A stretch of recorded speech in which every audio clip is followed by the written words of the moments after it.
नमस्कार दोस्तों, मैं रमेश कुमार झा आप लोग को अपने YouTube चैनल पर स्वागत करता हूं। दोस्तों, आज हम पढ़ने के लिए जा रहे हैं तत्सम एवं तद्भव। जी हाँ, तत्सम एवं तद्भव व्याकरण का एक अभिन्न हिस्सा है और तत्सम और तद्भव से संबंधित अनेक प्रश्न प्रतियोगी परीक्षाओं में भी पूछे जाते हैं। हर वर्ग के छात्रों के लिए तत्सम और तद्भव शब्दों की जानकारी अपेक्षित है। उसे पता होना चाहिए कि किसे तत्सम कहते हैं और किसे तद्भव कहते हैं। अक्सर बच्चे इसको समझने में भूल कर जाते हैं कि तत्सम कौन सा शब्द है और तद्भव किसे कहते हैं, तद्भव कौन सा शब्द होगा। आज इस वीडियो के माध्यम से हम उस सारे कन्फ्यूजन को, सारी समस्याओं को दूर कर देंगे और आप जान सकेंगे कि तत्सम किसे कहेंगे और तद्भव किसे कहेंगे। बिना समय गंवाए आगे की ओर चलते हैं और देखते हैं तत्सम और तद्भव। तत्सम और तद्भव से संबंधित मैंने जो 2 पंक्तियां लिखी हैं, इसके बारे में आपको जानकारी दूंगा। उससे पहले मैं आपको बता दूं कि संस्कृत से जो शब्द लिए हैं, पंक्तियां जो है इसमें स्पष्ट है कि संस्कृत से जो शब्द लिए हैं वे तत्सम कहलाए। यानी संस्कृत भाषा के वे शब्द जो ज्यों के त्यों हिंदी भाषा में ले लिए गए हैं। जिन शब्दों का प्रयोग संस्कृत में और हिंदी में दोनों में समान रूप से किया जाता है वे तत्सम शब्द कहलाते हैं और मूल रूप परिवर्तित होकर तद्भव वे बन जाए। यानी मूल रूप, संस्कृत का जो मूल रूप है उसमें थोड़ा सा बदलाव करके वह तद्भव शब्द बन जाता है। तद्भव, तत्सम और तद्भव।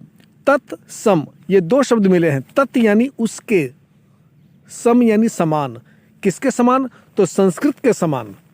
यानी संस्कृत भाषा में जो शब्द है बिल्कुल उसके समान जो शब्द हिंदी में ले लिया जाएगा उसे तत्सम कहेंगे। और तद्भव यानी उससे उत्पन्न, उससे निर्मित, यानी संस्कृत भाषा से निर्मित। मूल रूप उसका संस्कृत भाषा ही है, लेकिन उसी संस्कृत के शब्दों से निर्मित जो एक नया शब्द है वह तद्भव कहलाएगा।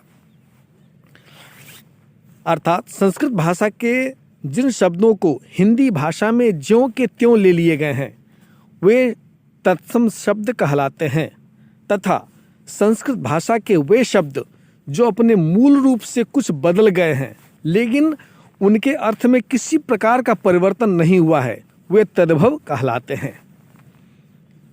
इस बात को तो आप अच्छी तरह से समझ गए हैं कि तत्सम किसे कहते हैं और तद्भव। यानी तत्सम शब्द संस्कृत के रहेंगे, हूबहू संस्कृत के शब्द हिंदी में प्रयोग कर लिए जाएंगे, उसे तत्सम कहा जाएगा।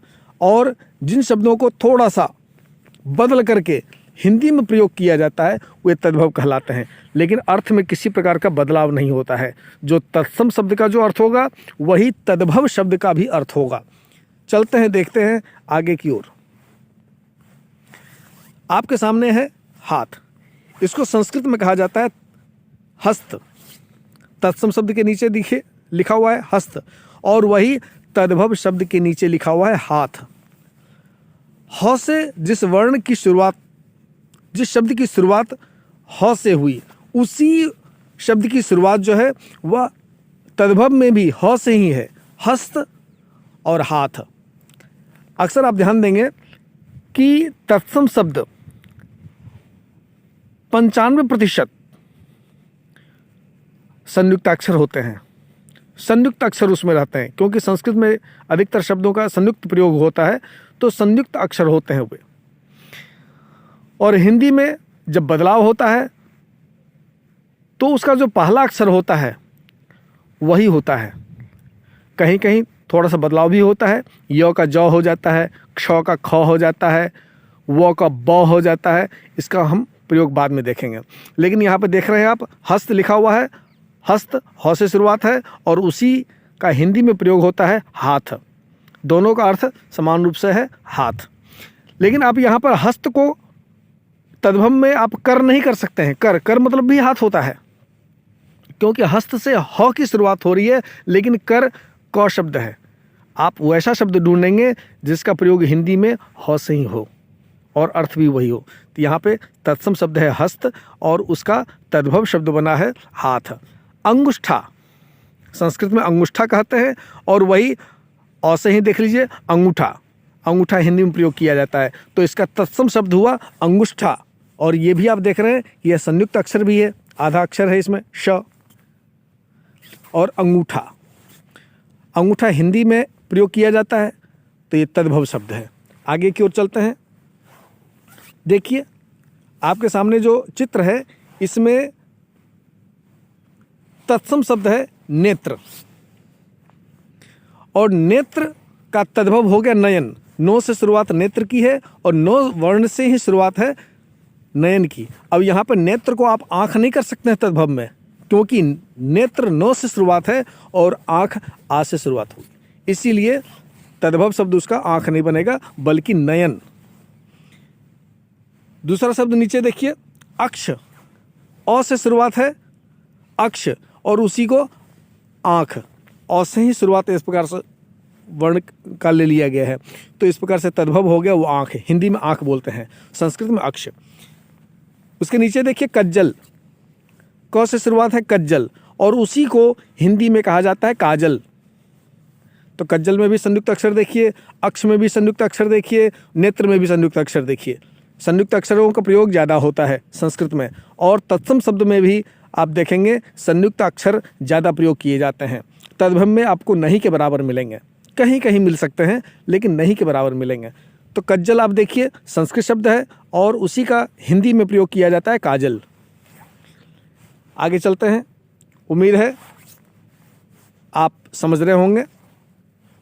चित्र में आप देखिए आपके सामने तत्सम शब्द है अश्रु और उसी को तद्भव में कहा जाता है आंसू।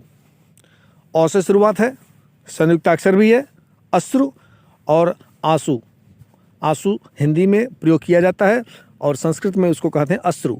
तो संस्कृत के जो शब्द हैं वे तत्सम कहलाए और वो थोड़े से बदलाव लेकर के तद्भव में परिवर्तित हो जाते हैं। हिंदी में इन शब्दों का प्रयोग होता है, आंसू हो गया।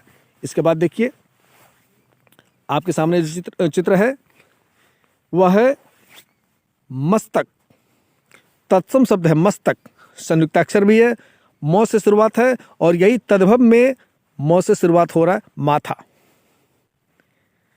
आप मस्तक को ललाट नहीं कह सकते हैं तद्भव में, क्योंकि मस्तक मौ से शुरुआत है और ललाट ल से शुरुआत हो, तो अर्थ समान होना चाहिए और अक्षर की शुरुआत भी समान ही अक्षर से शुरुआत भी होनी चाहिए। इस बात का आप ध्यान रखेंगे, तत्सम और तद्भव में फर्क स्पष्ट हो जाएगा। आगे चलते हैं। यहाँ देखिए आपके सामने जो चित्र है उसमें दिया गया है तत्सम शब्द कर्ण और तद्भव शब्द उसका बनता है कान। कर्ण मतलब ही कान होता है। कर्ण संस्कृत में प्रयोग किया जाता है और कान जो है वह तद्भव में प्रयोग किया जाता है। दोनों के अर्थ समान हैं। तत्सम शब्द हो गया कर्ण, संयुक्त अक्षर भी है, और तद्भव कान। इसके बाद देखिए आपके सामने जो चित्र है वह है नासिका। इसमें संयुक्त अक्षर नहीं है, इसीलिए मैंने पहले ही कह दिया था कि 95% शब्द जो होते हैं संयुक्त अक्षर होते हैं, 5% आपको ऐसे भी मिलेंगे जो नहीं होते हैं, तो उसी में से एक ये भी है नासिका। नौ से शुरुआत है तत्सम की और नौ से ही शुरुआत है तद्भव की। नासिका संस्कृत में प्रयोग किया जाता है और हिंदी में नाक कहते हैं उसे। इसके बाद देखिए इसके सामने जो आपके सामने जो चित्र है उसमें तत्सम शब्द दिया गया नृत्य। संयुक्त अक्षर है, नौ से शुरुआत है और उसी का तद्भव शब्द जो है वह नाच। नाच भी नौ वर्ण से शुरुआत उसकी है। दोनों का अर्थ समान है। नृत्य को ही नाच कहा जाता है। कहीं पर नृत्य हो रहा है यानी वहां पे नाच हो रहा है। इसके बाद देखिए कई शब्द हैं तत्सम में। सूर्य संस्कृत में है सूर्य, हिंदी में प्रयोग किया जाता है सूरज। सौ से तत्सम की शुरुआत है और सौ से ही तद्भव की भी शुरुआत है, अर्थ समान है। पर्वत पौ से शुरुआत है, संयुक्त अक्षर है, संस्कृत में प्रयोग किया जाता है पर्वत, और वैसे तो हिंदी में भी प्रयोग किया जाता है पर्वत, लेकिन पहाड़ भी कहा जाता है। हिंदी में पहाड़ शब्द का प्रयोग किया जाता है। दोनों का अर्थ समान है। पौ से पर्वत और पौ से पहाड़, यानी तत्सम हो गया पर्वत और तद्भव हो गया पहाड़। इसमें आप पहाड़ को तत्सम नहीं कहेंगे क्योंकि वो संस्कृत का शब्द नहीं है। तत्सम और तद्भव का जो अंतर है वो आप देख रहे हैं। आपके सामने ये चित्र जो है वह है अग्नि का, तो तत्सम शब्द है अग्नि, औ से शुरुआत है, और यहीं पे आप देख लीजिए तद्भव शब्द उसी स्वर से आ से शुरुआत है, तो आग, अग्नि आग। आप इसमें ज्वाला नहीं बोल सकते हैं, ठीक है। तो इस बात को आप समझ के देखेंगे कि तत्सम शब्द अग्नि है और तद्भव शब्द आग है। आग संस्कृत शब्द नहीं है, अग्नि संस्कृत शब्द है, इसीलिए संस्कृत शब्द होने के नाते अग्नि को तत्सम कहेंगे, और आग हिंदी में प्रयोग किया जाता है इसलिए वह तद्भव हुआ। दोनों के अर्थ समान हैं। इसमें भी कई शब्द हैं आपके सामने। इसमें देखिए, इस चित्र में तत्सम शब्द में दिया गया ग्राम, संस्कृत शब्द है, गौ से शुरुआत है, संयुक्त अक्षर भी है, और तद्भव शब्द उसी का अर्थ है, ग्राम को गांव कहा जाता है, गौ से शुरुआत इसकी भी है। दूसरे नीचे चलते हैं, उस शब्द में दिया गया है वृषभ, वृषभ यानी बैल, वो से शुरुआत है और वो का बौ हो जाता है तद्भव में, जैसे वानर का बंदर हो जाता है, तो उसी प्रकार से वृषभ का बैल हो गया, संयुक्ताक्षर है और दोनों के अर्थ भी समान हैं। नीचे कृषक, ये भी कौ से शुरुआत इसकी है, और यहाँ किसान जो है तद्भव शब्द है, तत्सम शब्द हो गया कृषक, संस्कृत से लिया गया है, संयुक्ताक्षर है, और किसान शब्द जो है वो तद्भव है। अक्सर आप देखेंगे तद्भव शब्द संयुक्ताक्षर नहीं होगा। आगे की ओर चलते हैं। चित्र के माध्यम से आपको बहुत ही अच्छी प्रकार से इसका बोध हो रहा है, बहुत अच्छे प्रकार से आप जानकारी प्राप्त कर रहे हैं। इस चित्र में आप देख रहे हैं तत्सम शब्द है जिह्वा, और जिह्वा को ही हिंदी में बोलते हैं जीभ। जौ से शुरुआत तत्सम शब्द की है और जौ से ही शुरुआत तद्भव की भी है। संयुक्ताक्षर है तत्सम, संयुक्ताक्षर नहीं है तद्भव। ग्रीवा, ग्रीवा मतलब गर्दन, गौ से शुरुआत है तत्सम शब्द की, संयुक्ताक्षर है, और तद्भव में जाइए गर्दन। गर्दन शब्द संस्कृत नहीं है, ग्रीवा शब्द संस्कृत है, और संस्कृत से यदि हिंदी में हूबहू प्रयोग कर लिया जाता है तो उसे ही तत्सम शब्द कहते हैं। आगे देखते हैं, जो मैंने आपको पहले कहा था कि कुछ शब्द ऐसे होते हैं जो संयुक्ताक्षर नहीं होते हैं, उसमें एक शब्द ये भी है मयूर।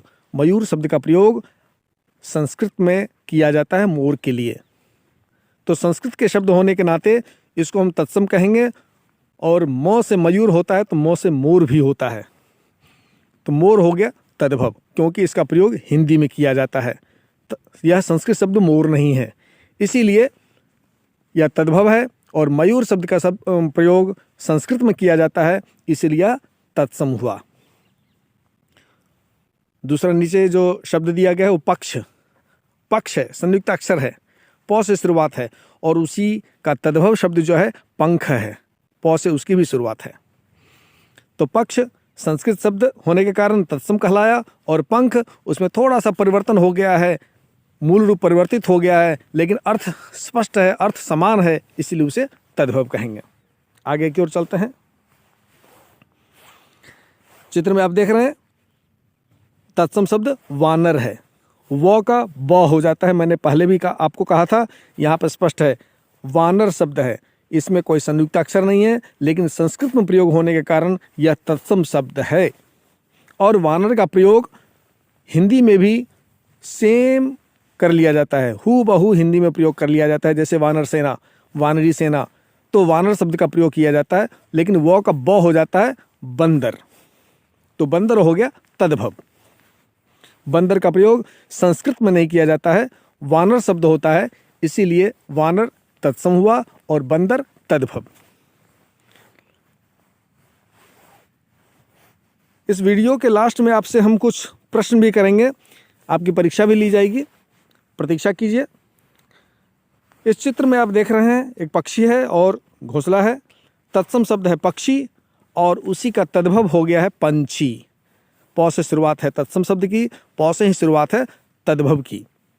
और संयुक्ताक्षर है पक्षी, लेकिन संयुक्ताक्षर नहीं है पंछी।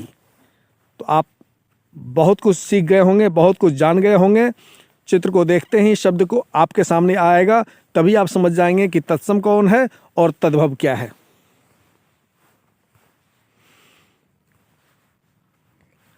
यहां देखिए चित्र में तत्सम शब्द है भिक्षा, भौ से शुरुआत है और वही तद्भव में भीख शब्द बन गया है। हम उसे याचना नहीं कहेंगे क्योंकि भौ से शुरुआत है भिक्षा की, और तद्भव की शुरुआत भौ से ही होनी चाहिए, क्योंकि जिस अक्षर से शुरुआत तत्सम की होती है उसी अक्षर से शुरुआत तद्भव की भी होती है, कुछ अक्षरों को छोड़ करके। तो यहाँ पर भिक्षा शब्द जो है भौ से शुरुआत है, संयुक्ताक्षर है, संस्कृत का शब्द है, इसलिए तत्सम है। और भीख शब्द जो है वह थोड़ा सा परिवर्तित हो गया है, लेकिन अर्थ समान होने के कारण यह तद्भव कहलाता है।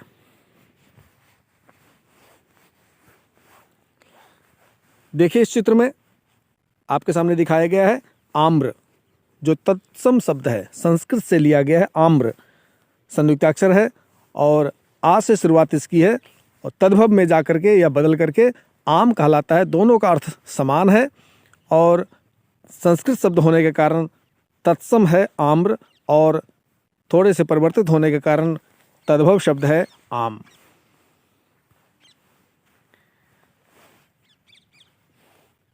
तत्सम शब्द है इसमें दीपक,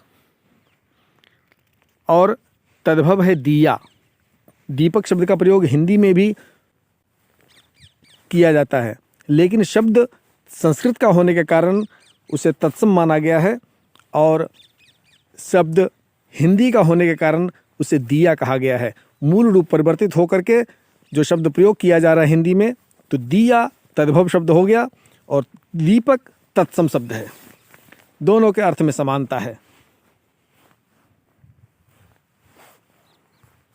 इस चित्र में आप देख रहे हैं, आपके सामने तत्सम शब्द दिया गया है धूम्र, धौ से शुरुआत है, और तद्भव में धुआं, धौ से शुरुआत उसकी भी है। दोनों का अर्थ समान है। संस्कृत शब्द है धूम्र, इसलिए वह तत्सम है, और धुआं हिंदी शब्द होने के कारण इसे तद्भव में रखा गया है। इस चित्र में आप देख रहे हैं तत्सम शब्द है घृत, और तद्भव शब्द है घी। घृत संस्कृत शब्द है, संयुक्ताक्षर है, घ से शुरुआत घृत की हुई है, तो हिंदी में भी घी शब्द की शुरुआत जो है वह घ से ही है। तत्सम और तद्भव में समानता यह है, माफ कीजिएगा, तत्सम और तद्भव में अंतर यह है, घृत शब्द संस्कृत और घी शब्द तद्भव। घी शब्द का प्रयोग संस्कृत में नहीं किया जाएगा, हिंदी में किया जाता है, इसलिए तद्भव है। इस चित्र में आप देखिए तत्सम शब्द है स्वर्ण, और उसी का तद्भव हो गया है सोना। सौ से शुरुआत है स्वर्ण की, और सौ से ही शुरुआत है सोना की। स्वर्ण संस्कृत शब्द है, संयुक्ताक्षर भी है, और तद्भव शब्द आप देख रहे हैं कि संयुक्ताक्षर नहीं है, लेकिन दोनों के अर्थ में समानता है। तत्सम और तद्भव के अंतर को आप बहुत अच्छी तरह से जान गए होंगे। इस चित्र में आप देख रहे हैं हस्ती, यह तत्सम शब्द है, ह से शुरुआत है, और तत्सम शब्द की भी शुरुआत ह अक्षर से ही है, हाथी। हस्ती संस्कृत शब्द होने के कारण तत्सम है, और हाथी तद्भव शब्द होने के कारण इसे हिंदी में प्रयोग किया जाता है। हस्ती का बहुत कम ही प्रयोग हिंदी में किया जाता है, लेकिन हाथी शब्द का प्रयोग बहुत अधिक किया जाता है। हस्ती संस्कृत शब्द है। यदि आपके सामने यदि आ जाए कि हस्ती शब्द का तद्भव क्या होगा, तो आप इसका गज नहीं लिखेंगे, क्योंकि ह से शुरुआत हस्ती की है, तो गौ से शुरुआत आप तद्भव की नहीं कर सकते हैं। नियम यही है, जैसा कि आपको मैंने पहले कहा दिया था, कुछ वर्णों को छोड़ करके य के जगह पर में ज का प्रयोग होगा, क्ष के जगह पर में ख शब्द का प्रयोग होगा, ब के जगह पर में व के जगह पर में ब शब्द का प्रयोग होगा। ये शब्द, ये अक्षर कुछ अतिरिक्त हैं जिनका प्रयोग किया जाता है संस्कृत से हिंदी और हिंदी से संस्कृत में। आगे चलते हैं। चित्र में आप देख रहे हैं प्रस्तर, तत्सम शब्द है प्रस्तर और तद्भव शब्द है पत्थर। पौ से शुरुआत है तत्सम शब्द की और पौ से ही शुरुआत है तद्भव की। यहाँ पर एक विशेष चीज आपको देखने को मिल रहा है कि दोनों ही संयुक्ताक्षर हैं।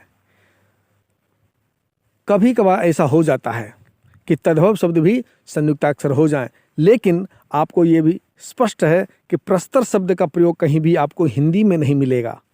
पत्थर का प्रयोग आपको हिंदी में मिलता है, लेकिन पत्थर शब्द का प्रयोग आपको कहीं भी संस्कृत में नहीं मिलेगा। तो संस्कृत शब्द नहीं होने के कारण पत्थर को तद्भव रखा गया है और प्रस्तर जो है वह तत्सम शब्द है। इस चित्र में आप देख रहे हैं तत्सम शब्द और तद्भव शब्द। तत्सम है काक और उसी को हिंदी में हम बोलते हैं कौवा। चंचू संस्कृत शब्द है और उसको हिंदी में कहा जाता है चोंच। कृष्ण संस्कृत शब्द है और उसी को हिंदी में कहा जाता है काला। कृष्ण रंग का मतलब है, यहाँ पे कृष्ण भगवान से मतलब नहीं है, कृष्ण यानी काला। तत्सम और तद्भव में अंतर बहुत कुछ स्पष्ट हो गया होगा। आपके सामने एक और चित्र है, इसमें आप देखिए तत्सम शब्द है सर्प और तद्भव शब्द है सांप। सर्प शब्द सौ से शुरुआत है और सांप की भी शुरुआत सौ से ही है। संस्कृत शब्द होने के कारण सर्प जो है वह तत्सम है। सांप शब्द का प्रयोग आप संस्कृत में नहीं देखेंगे। सांप शब्द का प्रयोग हिंदी में ही होता है और वह सर्प शब्द से टूट के बना है, इसलिए वह तद्भव हो गया। चित्र में देखिए तत्सम शब्द है गौ और तद्भव शब्द है गाय।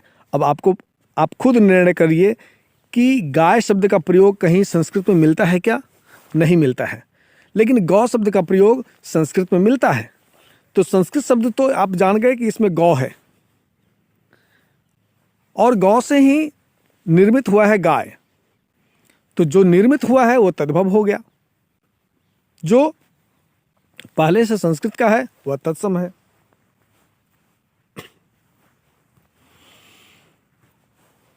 आपके सामने काष्ठ और काठ, आप जानेंगे काठ शब्द हिंदी में प्रयोग किया जाता है और काष्ठ शब्द जो है संस्कृत का है। संयुक्ताक्षर भी है, क से शुरुआत काष्ठ की हो रही है और क से शुरुआत यहाँ पर काठ की भी हो रही है।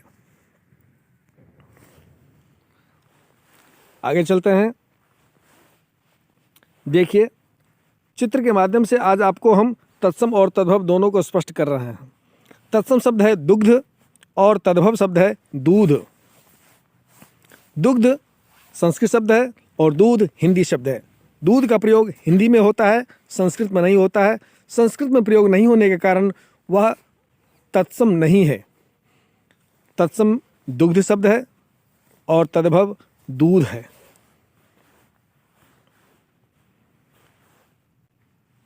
बहुत सारे शब्द हैं मेरे पास में जिससे आप अवगत हो जाएंगे, तत्सम और तद्भव में अंतर जान सकेंगे।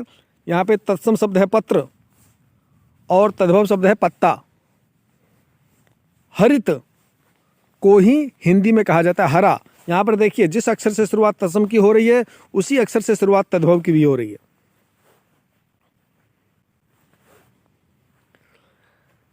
यहाँ आप देखिए चित्र में तत्सम शब्द है घोटक और तद्भव शब्द है घोड़ा। तत्सम शब्द है घोटक और तद्भव शब्द है घोड़ा। तो घोटक तत्सम है, घ से शुरुआत है और घोड़ा इसकी भी शुरुआत घ से ही है, लेकिन घोड़ा शब्द का प्रयोग संस्कृत में नहीं होने के कारण यह तद्भव कहलाता है। देखिए इस चित्र में तत्सम शब्द कुक्कुर संयुक्ताक्षर है, संस्कृत का शब्द है, लेकिन उसी का हिंदी में परिवर्तित होकर के जो है कुत्ता उसे बोला जाता है, तो यह हो गया तद्भव।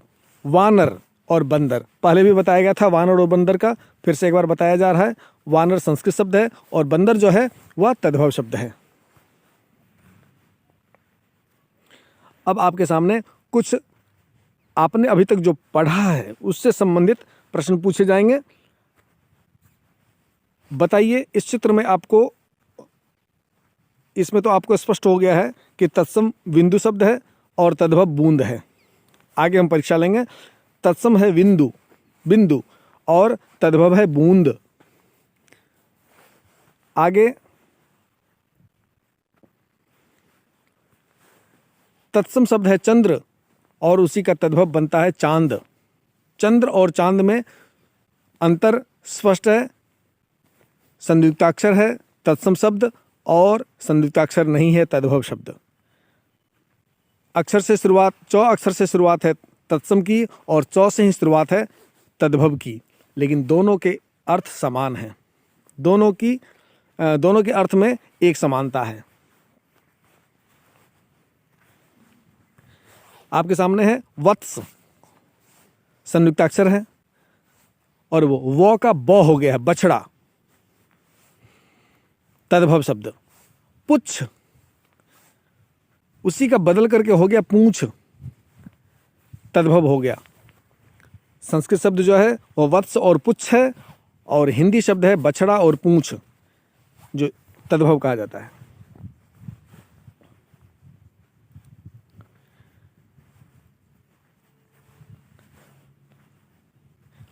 पुस्तक संस्कृत शब्द है और पोथी तद्भव शब्द है।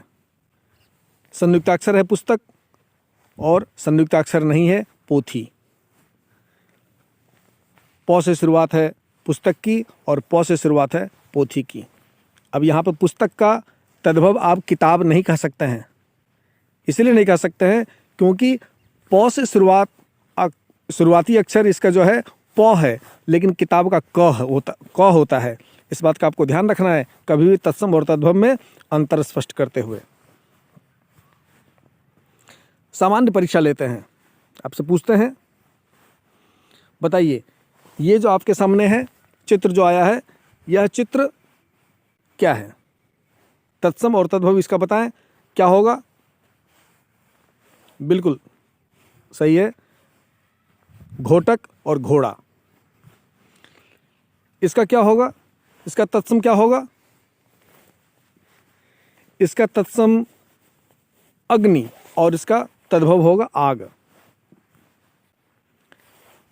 इस चित्र को आप देख रहे हैं, यह मयूर है। इसका तद्भव क्या होगा? इसका तद्भव होगा मोर। आप भी बिल्कुल सही सोच रहे होंगे। चित्र आप देखिए, चित्र में इसका तत्सम शब्द है वानर, तो इसका तद्भव आप स्वयं समझ गए होंगे, बंदर है। इसका तत्सम शब्द है आम्र, तद्भव आप समझ गए होंगे, आम।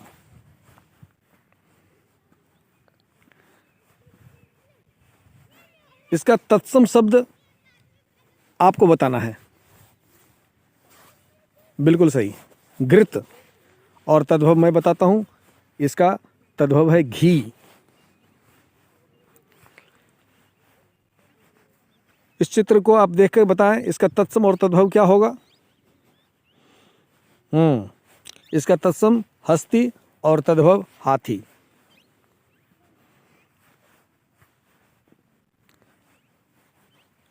सबसे पहले इसी का उदाहरण मैंने दिया था आपको पढ़ाते समय,